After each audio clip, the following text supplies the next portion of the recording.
wanted to make this video for you guys to see exactly how the roses fit. We have a lot of those questions. A lot of people ask, how do the roses fit in the box? So we wanted to show you exactly the size of the roses. We wanted to make sure that you guys see that it's extra large roses. We don't use any baby roses. A lot of the competitors use baby roses, which are very tiny, so don't get fooled by the count of the roses. Also make sure that you are asking about the diameter of the roses, which is just as important. So as you can tell, there's not much. We do not accept spaces. So if your foam shows, then it's not okay. You should not accept that. There has to be no foam.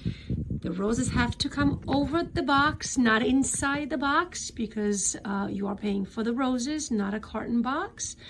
It's very important that people understand this.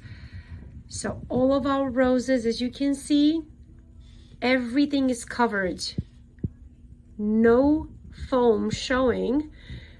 It's not acceptable. They do not pass our inspection.